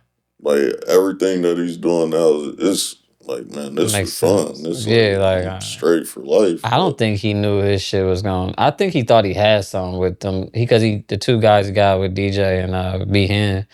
I think he was like, bro, we should do a pod. But the way his shit took off, I think he kind of seen it because his NBA stories. I didn't realize Jeff Teague was involved with so much shit that happened in the NBA. Nigga, like the Forrest Gump of the NBA. Like, everything that happened, he was there. I'm like, this nigga got stories, and he could tell the stories. I said, yeah. Even if he had them two, he could have started by himself. It would have took off his storytelling. It's kind of like why Matt Barnes and Steven Jackson shit took off. Just hearing their stories, and they both kind of like, you know, they was beating niggas' ass and shit in the league. So Did you see like Swaggy P and Blueface? I think they supposed to be boxing sometime soon. Nah, They did nah. like a face off the other day. Oh shit. Yeah, Blueface got hands though. yeah. I think Swaggy been boxing He too. been boxing? Yeah, been training and stuff. That's a nice little bag for them. And I think he already done like some type of celebrity boxing match before. I'm definitely gonna tune in. I didn't know they was fighting. Yeah. You know, Blueface is one of the most entertaining guys in this whole. I don't even know if he raps still, but we fucked with Blueface music. We one of the few that did. But outside of the music, that nigga is entertaining, bro. So who's out of Blueface, 6ix9ine, and Soldier Boy? Who's number one? Entertaining wise, Yeah, 6ix9ine for sure. for sure. He is funny, I walk down. bro. He's funny. He's so full of himself. Even with all this shit happening, you can't tell Tekashi's shit, bro. That nigga is funny. His storytelling, the way he talk, the way he don't give a fuck, like he's entertaining. He's entertaining. I know he snitched or this and that, whatever, but he's entertaining. Blueface right there too. Soulja Boy's entertaining, but Soulja Boy's entertaining. No. Soulja Boy's fucking entertaining. I got a Soldier Boy story too, man. I ain't never met Soulja, but I'm gonna say that for another. Yeah. I ain't Soulja Boy is damn, that's a tough one. I would have to go Tekashi, Soulja, then Tekashi, Soulja, then Blueface. Because Blueface kind of he honestly might be the most level headed out of them three. Yeah. Because he tied in with his gang and shit, and sometimes Blueface be saying some logical shit. I think he just understands he's entertaining. Like, I think he's smarter than what he puts off. I think he played the dummy a lot. Yeah, I think a lot of the negatives surrounding Blueface is the type of females he be around. Yeah, he love pussy too much. He a sex addict. Yeah. And so he be fucking this bitch, that bitch, and it just get messy. Like, I mean, it's his world. I don't give a fuck. Do what you do. You ain't hurt nobody. Yeah, we got the same birthday. For real? Yeah. That's funny as hell. Yeah. Blueface had a run. I don't give a fuck what nobody's saying. Blueface, baby. That nigga was rapping off beat, but it was still on beat, nigga. Beats was hard. I think he should get back to rapping. I really do. Especially when Kendrick dropped GNX, the whole West Coast on fire. He should have came out of prison dropping some shit. But he might not his heart might not be in it, or he might not make no money off of it. I know he's trying to stream now because he close with DDG. He a solid nigga too. DDG showed him love when he got out. Like, he was solid. Yeah. God gave him his whole streamer kid and everything. I fuck with DDG too. DDG from what, Pontiac, Michigan? Yeah, I fuck with DDG. Yeah. I just like the way he carries, so I know people be calling him whatever they call him, but to me, he just like a nigga. He kind of was before all these streamers too. Niggas don't give him his credit. No. If he didn't stop, he'd be up there with Speed and Kai, like, for sure. You think so? I don't think so. What? No. If he didn't stop, he'll be up there with them. Like, at least Kai. Speed is on some other shit. Yeah, that's what I mean. Speed travels the world and streams.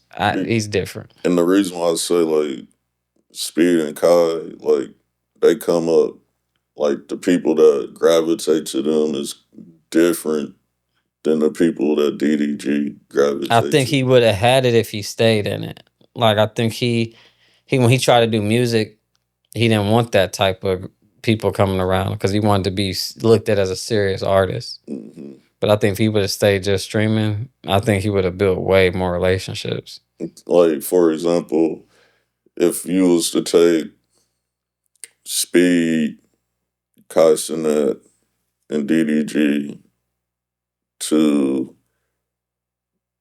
a college university, they would attract more so towards Speed first, and then Kai Cenat, then DDG. Like, I think the music derailed him from streaming. Yeah, I think it did, and even though Yeah, them gotta be the Speed and Kai. Well, Kai don't even stream no more. Can you like my personal favorite streamer is Ben. Ben the Don? Yep. Hilarious. Yep. My age group, my type of comedy. Mm-hmm. Funny as fuck. I keep bro, when he first started streaming, I said this he should have been doing this shit. Yeah. That nigga live in Miami too. That nigga is funny. Could you ever see yourself like streaming? I don't know. I'm camera shy as fuck. I'm just now getting used to being on camera. Like I don't taking pictures, I don't know. But if people like gravitate towards my storytelling and me talking, I would try it. Or I mean, I don't know. I never thought about it because it's like you gotta. That's like stand up comedy to me. You gotta entertain people with just you. I mean, but typically streamers they ain't typically by themselves. No, not all the time. No, but it start off that way. Yeah, and then like like with Kai Cenat and them, like with the Amp crew, like everybody collaborated. So can you imagine? It's like 2 to 3 or 4 people in this room right now that we all vibe, we all got personalities, and you got people with cameras. Yeah, them niggas in the same house in different rooms, all streaming. Yeah, crazy. So Duke, was it Duke Dennis? Mm-hmm. Yeah, he cool too. Yeah, I like Duke Dennis. I like Duke. Maybe because them niggas older. Yeah, I can't really get jiggy with the kids, but I mean, I came up with Duke them when them playing 2K. You know what I mean? I know. I only seen him when he was with Kai. I didn't know who the fuck Duke Dennis was. I seen him with Kai and all the hoes was on him. Yeah, like he came up playing like NBA 2K, had a channel playing 2K. I did not know that. Him and like Agent Zero. Like, yeah, I did not know that. I like the one nigga too that be with Reggie. He funny as fuck. He funny as fuck too. But Ben is Ben's one of the only. Ben might be the only streamer I could just watch the stream. When Kai have Kevin Hart and Drewski on there, I'm watching that shit every time. That shit is gold. But I could watch a little bit of DDG sometimes when he's like moving around. But when Ben's sitting in front of the camera or Ben outside, bro, Ben is the funniest nigga. That nigga just naturally fucking funny. That's probably my favorite streamer if I had to pick something to watch. But I don't have a Twitch or nothing. I just see clips on TikTok and shit. And YouTube, YouTube, somebody put that shit on YouTube. But some people be trying to be on Twitch and stream and they don't even be talking. That sounds crazy. It's like you just sitting at your desk in front of and it's like you're not showing no personality. Who the fuck wants to sit there and watch that? It's like it's no production behind it. It's like you can't do that with people attention spans today. They gonna click out your shit so fast. Yeah, you gotta act like it's 1,000 people watching. Even if it's one person watching, man, you gotta, you know what I mean? I thought about doing it for I know producers do it with other producers. I think you see how what's his name? Is it Playboy Max or Blackboy Max? Yeah, I know. The way he record a song while they streaming and shit. I was like, that's a fire ass concept. Mm-hmm. That's what DDG should have did. That would have been fucking fire. But I would love to see a producer showing they cook up but talking. But it's kind of hard because sometimes producers get so caught in the beat they not talking. So if you're not into that, you just we just watching nigga trying to make this loop but it's the audience for it because niggas like me, I don't know. I never thought about streaming. I wonder, is there any, making a beat? Say you make this fire beat and you streamed it, and somebody just rip the shit, rip the beat, yeah, make a song too. Damn, can't do shit about it. That's something to think about. Yeah, it's something to think about. Can't do shit about it. Can't do shit about. Maybe that's why producers don't. On hindsight, do you feel like streaming is going to get people in trouble one day? You streaming because it's live? Yeah. Hell yeah. Absolutely. Nigga, fuck yeah. There's going to be a scandal, some shit going on. Damn, Ray J down there got in trouble, remember? Mm-hmm. Got to his baby mama on one of them holidays, had a gun and shit. Yeah. I think they stream so much they forget they live, and it's like something going to happen. God forbid, but yeah. I seen niggas say shit, slip up and say shit on Kai shit, and he kick him out the room bro, you wildin', Yeah. You know, saying the F word and shit, and you know the other F word. Then niggas just be saying the wrong shit or doing the wrong shit, not knowing the camera's on. But I seen them streamers have a hard time. Like I seen Ben couldn't get into a party or something because they didn't want them to let his camera in. But he like, no, I'm authorized to be here. Mm-hmm. But they don't let his cameraman in. He don't go in. He like, oh shit, I'm working.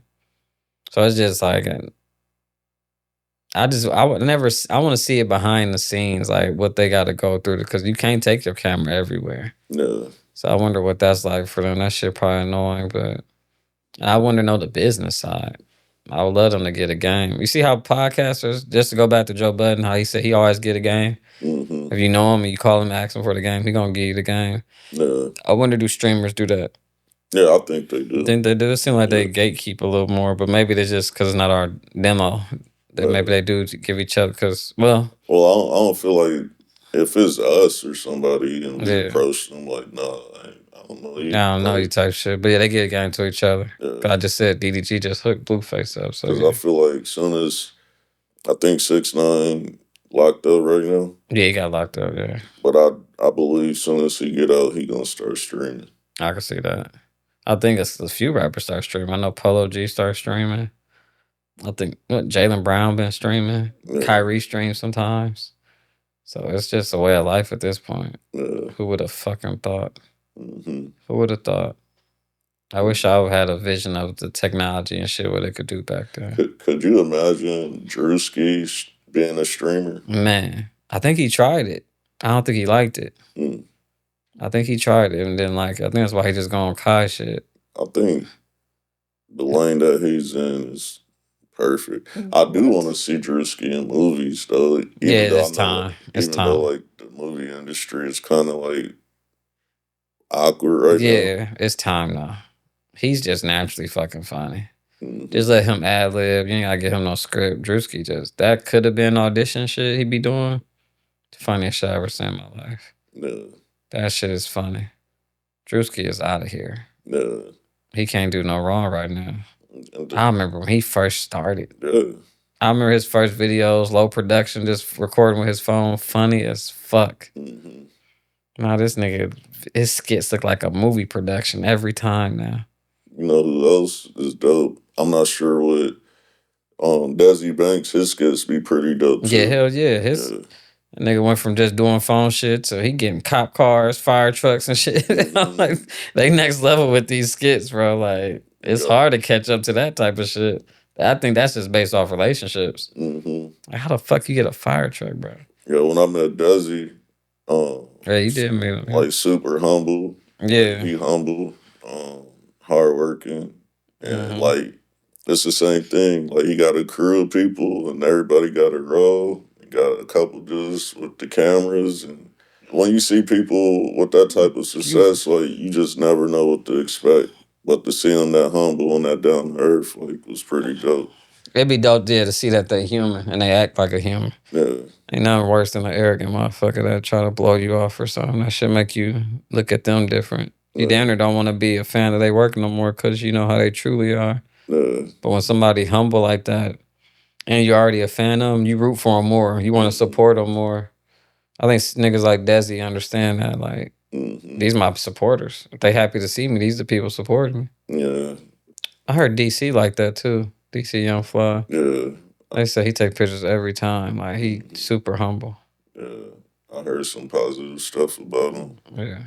But I would love to see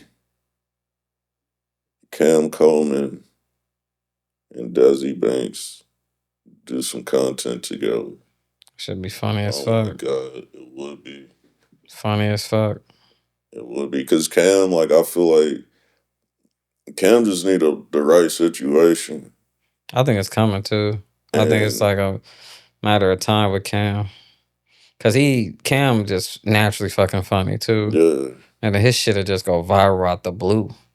I was like, bro, I don't know what it is that's why it ain't happened yet, but please don't fucking stop. I could tell you're right there. Yeah. Like it's something. He's right fucking there. And that nigga really is funny. I know he's funny when I first met him, just in conversation. I'm like, okay, so he's not trying to be funny. This nigga's just funny. Yeah, and off camera, he's funny on camera, but off Off camera, camera, I think he's funnier. oh my god! And just normal conversation, he's funnier. I'll be trying not to laugh at everything. He's like, this goofy ass nigga. I'm like, bro, you just fucking funny, bro. The way you just say shit and talk. Mm-hmm. He'll be out of here. Yeah. He gonna get the right opportunity. Yeah, he just right opportunity, right team. Yeah, he gonna get there. Who's your favorite comedian? That's a good one. I don't know, man. Right now, it's gotta be Dave Chappelle. Me too. It's just cause he the storytelling in it, the realism in his stand up. He have you hanging on every word. Would you say Dave Chappelle is the GOAT? Absolutely. The way he could talk about real shit, he don't like. You don't scare him. He ain't worried about no cancel culture. He talking about what the fuck he want to talk about, and then he's righteous and he's a good person. Yeah. He's the GOAT. Just the way he can put it in the comedy and jokes with it, and he's the GOAT, bro. There's a lot of funny ass comedians. I love Mike Epps. You know, he Indiana too. Funny as fuck. Feel like he real as hell too, but Dave Chappelle's the full package. Yeah. Like from funny to real shit to storytelling. Dave Chappelle got all of that shit, bro. Yeah. He's different. Yeah, I would say, Dave Chappelle, he the GOAT. He the GOAT, bro. Been in movies, killed his roles, had the Chappelle show. That was legendary. Legendary. Then they fucked him out his money. He left them. Came back and double. Like, bro, that his whole story is just fire. And then influenced the Key and Peele show. Yeah. Which was legendary itself. That shit was funny too. So it's like his influence and his respect to like the people that came before him and after him. Bro, even other comedians say Dave Chappelle's the GOAT. Mm-hmm. Eddie Murphy probably. I don't know if Eddie Murphy said it. Because Eddie Murphy is Eddie Murphy. Eddie. Because Eddie, you know what it is, bro? Eddie is a fucking movie star. And that's why I would probably put Dave Chappelle over Eddie, because Eddie came up through the comedy and then eventually transitioned to the movies. That's why, he's more than a comedian. Would you like to see Eddie Murphy come out with a stand-up special? I don't know. It depends on if is he gonna be him or he gonna be careful with it. I don't want to do it if he got to be careful with it. If you get what I'm saying, talk how you was back then. Mm-hmm. I ain't saying you ain't gotta say no, about the elemental P community and shit, but just talk about Dave. Yeah. Don't fuck cancel culture. Don't be safe. Just talk about everything that's going on, what you've been doing. Just be the Eddie we love you for. But I don't know if he'd do that. And then he been away from it so long. I think he's second guessing himself. I don't think he gonna ever do it. I think he's done. Man. Plus, he's so fucking rich. He gotta want to do it. I know he's a billionaire. I feel like, that'd be special to see. I would, nigga, what? It's gonna do numbers just on the strength. It could be 20 minutes long. It's like, bro, Eddie gonna do a stand up. Everybody's gonna tune in. We need at least an hour. At least an hour. Yeah. Bro, we talking about people that's 80 years old to people that's 20 years old is gonna watch that stand up, because Eddie is a legend. Mm-hmm. And he ain't been doing it. No. But sometimes people lose their step. I want Kevin Hart to kind of put a little more edge in his stand up. I think his last couple ones, he been a little more edgy. He talking about other shit. Mm-hmm. But remember, because he always just talk about himself. Yeah, I'm like, nah, talk about, you ain't gotta go to politics like Cat Williams. I fuck with Cat too. But talk about more current events.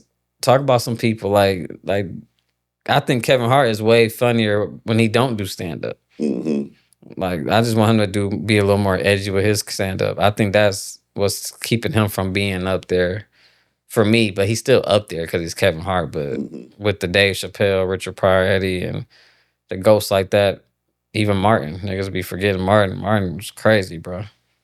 Def Comedy Jam, Martin hosting that shit. You remember that? These kids don't know shit about no Def Comedy Jam. Martin was Martin said what the fuck he wanted to, bro. Martin was super vocal. He just got older. I know he had a stroke or something in the past, but Martin used to say what the fuck he wanted. I feel like we need to bring back a Def Comedy Jam. Bro, it'd be fire. Because there's some funny ass people out here too. Yeah. They should bring it back. Like uncut, raw. Like, bring it back. You know what I mean? They tried, and it was like decades ago, but you right. But now it's like everybody going in through social media. They ain't got to go. But even when they go through social media, they still go do the stand-up shit. Like Desi, DC, with Mojo Brooks. He funny as fuck too. Unhand me now. That nigga his stand-up clips be funny as fuck. But you know who I've been watching? A white comedian. Shane fucking Gillis, bro. Gillis. That motherfucker is funny, bro. I don't ever really watch white comedians. I fuck with Theo Von podcast. He just funny with just his dialogue. I fuck with Theo Von. I never seen his stand-up, but Shane Gillis, it's another white dude I'm forgetting about, but I've been watching Shane Gillis for the past few days on YouTube. I'm like, this nigga storyteller.